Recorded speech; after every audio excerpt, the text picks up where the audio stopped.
नमस्कार. हवामान अंदाज या यूट्यूब चॅनलवरती मी आशिष राऊत तुम्हा सर्वांचे पुन्हा एकदा स्वागत करतो. तर शेतकरी मित्रांनो, राज्यात खूप ठिकाणी पाऊस देखील बरसलेला आहे.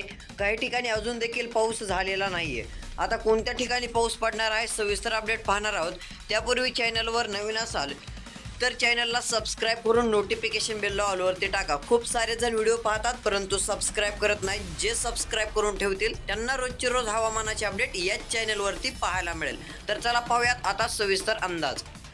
तर शेतकरी मित्रांनो, पाहायला गेलं तर आता बीडमध्ये पावसाळी परिस्थिती लवकरच निर्माण होण्याची शक्यता पाहायला मिळत आहे. त्यातली त्यात केज परळीचा भाग आपल्याला पाहायला मिळत आहे. कळमचा देखील भाग आहे. तसेच जर आता आपण पाहायला गेलं तर हा पाऊस इकडे मुंबईला देखील खूप झालेला आहे. मुंबईच्या खापोली या ठिकाणी देखील खूप पाऊस झालेला आहे. जोरदार पावसाने हजेरी लावलेली आहे. एक मुंबईचे मोठे टावर देखील कोसळलेले आहे. सध्या जर पाहायला गेलं तर रोहरा, इकडे गोरेगाव, तसेच खोपोली, पेन, नवी मुंबईचा काही भाग, नेरळचा भाग आहे. नंतर इकडे ठाण्याचा उत्तर भाग, पालघरचा काही भाग. तर या ठिकाणी आपल्याला जे आहे ते पावसाची शक्यता पाहायला मिळणार आहे. तसेच जर पाहायला गेलं तर हे वातावरण नंतर जुन्नर, इकडे खेडचा भाग असेल, पुणेकडे सरकणार आहे. पुन्हा दौंड, करमाळा, इंदापूर, बारामती या ठिकाणी देखील पाऊस राहील. सातारा, कराडचा भाग आहे. विटाचा, सांगलीचा, कोल्हापूर, निपाणीचा भाग पाहायला मिळत आहे. या ठिकाणी सावंतवाडीचा भाग आपल्याला पाहायला मिळत आहे. याही ठिकाणी मध्यम ते जोरदार पाऊस पाहायला मिळेल. इंदापूर, करमाळाचा भाग आहे याही ठिकाणी.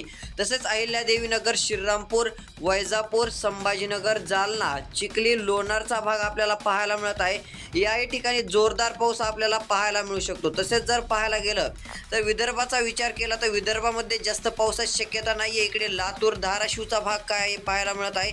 याही ठिकाणी पावसाची शक्यता राहील. सोलापूर, इकडे कळंब, परळी, परभणी, नांदेड, माजलगाव, बीडचा भाग आहे. जिंतूर, वाशिम, लोणार, कारंजा, अकोला, याही अकोट, अचलपूर, इकडं पाहायला गेलं तर दौंडपर्यंत पावसाची शक्यता आपल्याला पाहायला मिळत आहे. तसेच विदर्भातील काही भागात तुरळक ठिकाणी मध्यम पाऊस आपल्याला पाहायला मिळू शकतो.